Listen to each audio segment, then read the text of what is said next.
So the most talked about guy from the players, coaches, Jim included, he did it again down in Chicago.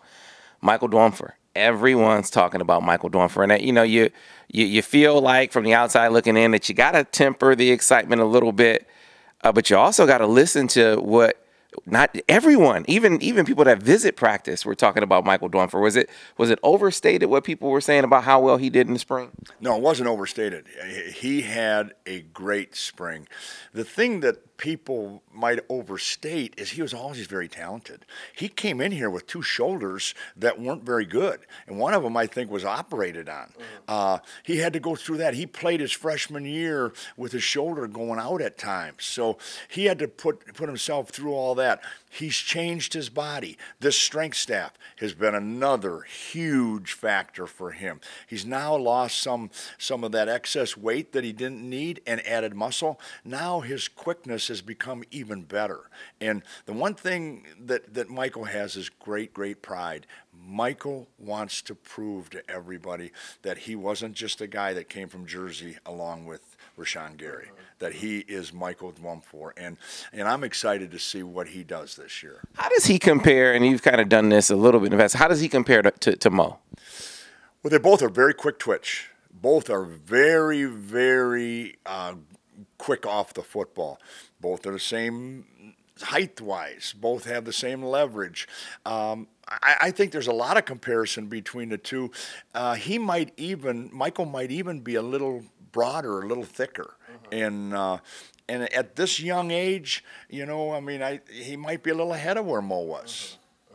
All right, so next to him, a kid who I was just watching the Wisconsin game the other day, and Aubrey Solomon you see him, he shows up in that game huge, and you really start to feel him more and more as you got toward the end of the season. Though he had the setback health-wise back in the spring, but how is he physically now? And what was the challenge that you issued to him in the offseason? Well, the biggest thing for him is staying physically healthy. He would start showing great things. He would be the guy you're really looking for to do things right, and then he'd get nicked up. His back would be bad. His legs would be bad. His shoulder would be bad. The strength staff has been a big part for him also. He's lost some of that youth weight that you don't need. I think he's at a 285 right now, which is down. He's moving way better. And I think, you're seeing a young guy that was a freshman last year maturing. Freshmen that play like he did, the biggest thing and the biggest reason for them making gains is usually their maturity, and I'm seeing that from him. All right, so you have the great fortune, again, on paper, depth and experience depth, starting on the inside with a couple of guys that, I've watched you coach for years, and I've seen you kind of bring guys up.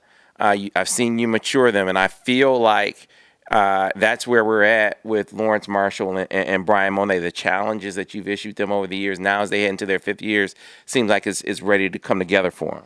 No question. Brian Mone, he's gained too much weight, and he's working on getting that down. But when we go back this summer and now when we as a coaching staff look at the spring, he had a great spring. He really was a guy that was a force inside, using up double teams. He is going to have a good year. Write that down. I'm looking for Brian Mone to have a really good year for us, especially in run downs. Lawrence Marshall got nicked up or hurt his chest a little bit in the early part. He's another one I'm looking to have a great year. He's worked extremely hard. Lawrence has had one of the better summers of anybody. He's lost some weight. He's down to about 285 now, too, and he looks like a different person. Another guy that you better watch out for, and we've moved him more to be able to play inside, is Carlo Kemp. He might be the strongest defensive lineman we have. The strength staff love him. And some of what he's done inside, and he's the one that came to me and said, Coach, I would rather move inside because I feel like my quickness is better inside. He's now up to 285 pounds. So you say he might be the strongest. So give me a benchmark. I mean, give me how you see it. Do you see it on the field, or do you see it on paper with what the weight he's throwing up? I mean, what have you noticed to make you say he might be the strongest guy? The strength staff telling me they do some things with one arm lifting with dumbbells that there are guys that can't do half of what he does. I mean, it's almost freakish. And they're the ones, I listen to them all the time, and they've come to me and they said, this Carlo Kemp has had a great offseason as far as strength.